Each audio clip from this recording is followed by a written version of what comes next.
আজি এটা বহুত দুঃখ ঘটনা হয়েছে উদাৰবন থানা अंतर्गत दयापुर क्षेत्र এটা ঘটনা হয়েছে যে এটা সৰু বাচ্চা 2 বছৰৰ বাচ্চা নাম আছে অভিজিত ৰিকিয়াসন তাৰ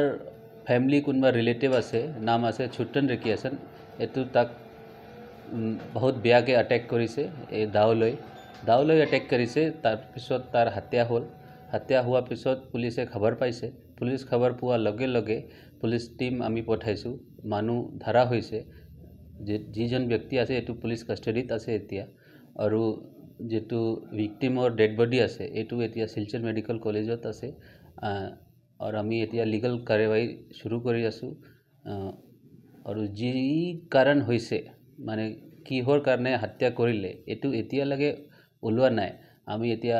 অভিযুক্তক হুসফুস কৰি তাৰ পিছত আপোনাক জনাম কি কাৰণটো কি আছে কিন্তু এনেকুৱা ঘটনা বহুত দুখৰ ঘটনা আমি দেখো মই নিজে গৈছো বহুত বেয়া লাগে এনেকুৱা ঘটনা হ'ব নালাগে কিন্তু কাৰণটো আমি জানিবই লাগিব আমি লিগ্যাল কাৰ্যবাহী স্টাৰ্ট কৰি দিছো আৰু যি হ'ব মই আপোনাক পিছত জনাই দিম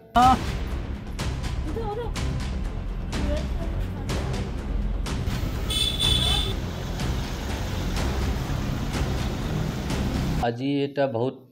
দুঃখ ঘটনা হয়েছে উদারবন থানা अंतर्गत दयापुर क्षेत्र এটা ঘটনা হয়েছে যে এটা সৰু বাচ্চা 2 বছৰৰ বাচ্চা নাম আছে অভিজিত ৰিকিয়াসন তাৰ ফ্যামিলি কোনবা ৰিলেটিভ আছে নাম আছে ছুটন ৰিকিয়াসন এটো তাক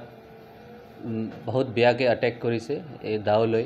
দাওলৈ অ্যাটাক কৰিছে তাৰ পিছত তাৰ হত্যা হোৱাৰ পিছত পুলিচে খবৰ পাইছে পুলিচ খবৰ পোৱাৰ লগে লগে পুলিচ টিম আমি পঠাইছো মানুহ ধৰা হৈছে যিজন ব্যক্তি আছে এটো পুলিচ কাস্টডিত আছে এতিয়া আৰু যেটো ভিকটিমৰ ডেড বডি আছে এটো এতিয়া শিলচৰ মেডিকেল কলেজত আছে আৰু আমি এতিয়া লিগ্যাল কাৰ্যবাহী শুৰু কৰি আছো আৰু যি কাৰণ হৈছে মানে কিহৰ কাৰণে হত্যা কৰিলে এটো এতিয়া লাগে ওলোৱা নাই আমি এতিয়া অভিযুক্তক হুসফুস কৰি তাৰ পিছত আপোনাক জনাম কি কাৰণটো কি আছে কিন্তু এনেকুৱা ঘটনা বহুত দুখৰ ঘটনা আমি দেখো মই নিজে গৈছো বহুত বেয়া লাগে এনেকুৱা ঘটনা হ'ব নালাগে কিন্তু কাৰণটো আমি জানিবই লাগিব আমি লিগ্যাল কাৰ্যবাহী স্টাৰ্ট কৰি দিছো আৰু যি হ'ব মই আপোনাক পিছত জনাই দিম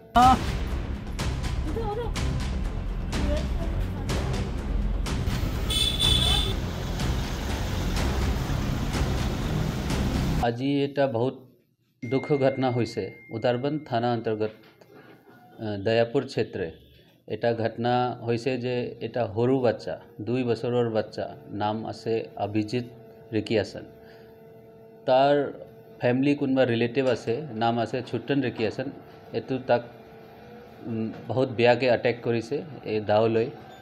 অ্যাটাক কৰিছে তাৰ পিছত তাৰ হত্যা হোৱাৰ পিছত পুলিচে খবৰ পাইছে পুলিচ খবৰ পোৱাৰ লগে লগে পুলিচ টিম আমি পঠাইছো মানুহ ধৰা হৈছে যিজন ব্যক্তি আছে এটো পুলিচ কাস্টডিত আছে এতিয়া আৰু যেটো ভিকটিমৰ ডেড বডি আছে এটো এতিয়া শিলচৰ মেডিকেল কলেজত আছে আৰু আমি এতিয়া লিগ্যাল কাৰ্যবাহী শুৰু কৰি আছো আৰু যি কাৰণ হৈছে মানে কিহৰ কাৰণে হত্যা কৰিলে এটো এতিয়া লাগে ওলোৱা নাই আমি এতিয়া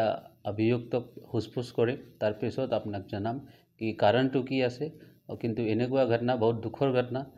আমি দেখো মই নিজে গৈছো বহুত বেয়া লাগে এনেকুৱা ঘটনা হ'ব নালাগে কিন্তু কাৰণটো আমি জানিবই লাগিব আমি লিগ্যাল কাৰ্যবাহী স্টাৰ্ট কৰি দিছো আৰু যি হ'ব মই আপোনাক পিছত জনাই দিম